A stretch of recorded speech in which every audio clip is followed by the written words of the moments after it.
अल्लाहुम्मा सल्लि अला मुहम्मद व अला आलि मुहम्मद कमा सल्लैता अला इब्राहीम व अला आलि इब्राहीम इन्नका हमीदुम मजीद। अल्लाहुम्मा बारिक अला मुहम्मद व अला आलि मुहम्मद कमा बारकता अला इब्राहीम व अला आलि इब्राहीम इन्नका हमीदुम मजीद। अल्हम्दुलिल्लाहि वहदह अस्सलातु वस्सलामु अला मन ला नबिय्य बादह। अस्सलामु आलैकुम व राहमातुल्लाहि व बाराकातुहू। প্রিয় দর্শক, কাছে দূরে দেশ ও বিদেশে যেখানেই অবস্থান করছেন সকলকে জানাই আমি আমার আন্তরিক সালাম, শুভেচ্ছা, অনেক অনেক অভিনন্দন।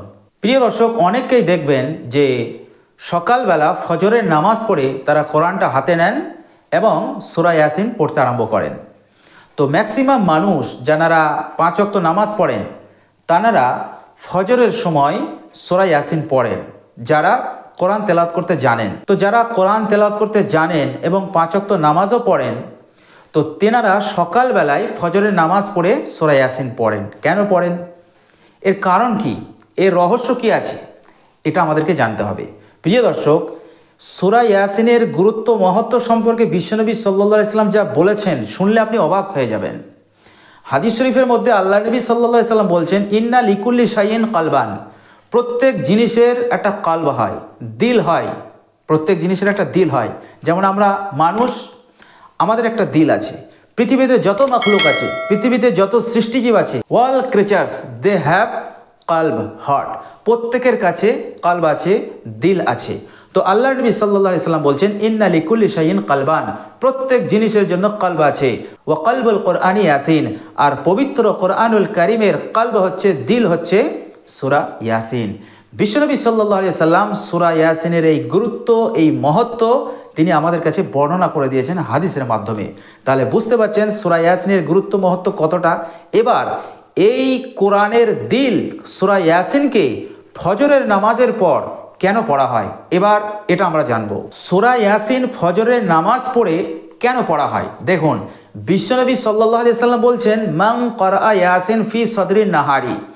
বিশ্বনবী বললেন, দিনের শুরুতে আল্লাহর যে বান্দা ও বান্দি, আমার যে উম্মতি সূরা ইয়াসিন তেলাওয়াত করবে। কখন? ফি সদরিন নাহারি, দিনের শুরুতে।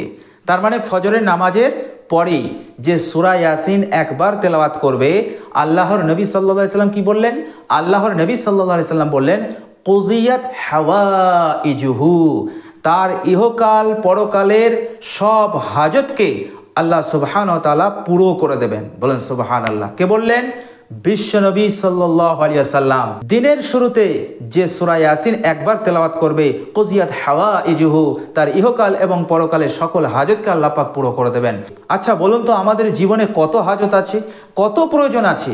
আমরা যদি আমাদের জীবনের হাজতকে, প্রয়োজনকে যদি গুনতে আরম্ভ করি, গুনে শেষ করতে পারবো না। এটা তো হলো দুনিয়ার হাজত। আর পরকালের হাজত, কত হাজত হবে বলুন তো?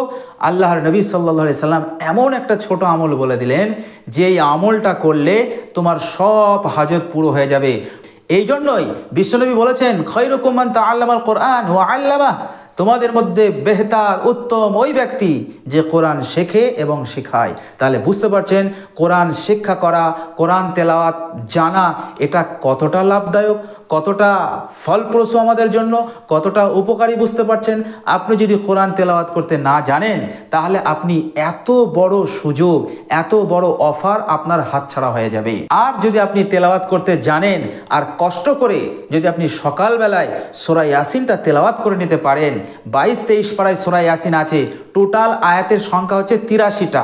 এই 83টা আয়াত যদি আপনি পড়ে ফেলতে পারেন ইখলাসের সহিত, ঈমানের সহিত, আল্লাহর নবী সাল্লাল্লাহু আলাইহি সাল্লাম ওয়াদা দিয়ে দিয়েছেন, আল্লাহর নবী সাল্লাল্লাহু আলাইহি সাল্লাম ঘোষণা দিয়ে দিয়েছেন, কুযিয়াত হাওয়াইজুহু, তোমার সমস্ত হাজতকে আল্লাহ সুবহানাহু ওয়া তাআলা পুরো করে দেবেন।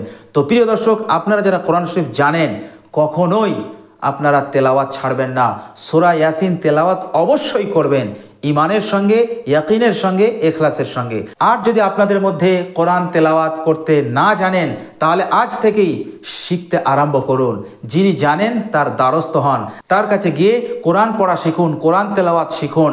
এতে করে আপনার মঙ্গলই মঙ্গল হবে।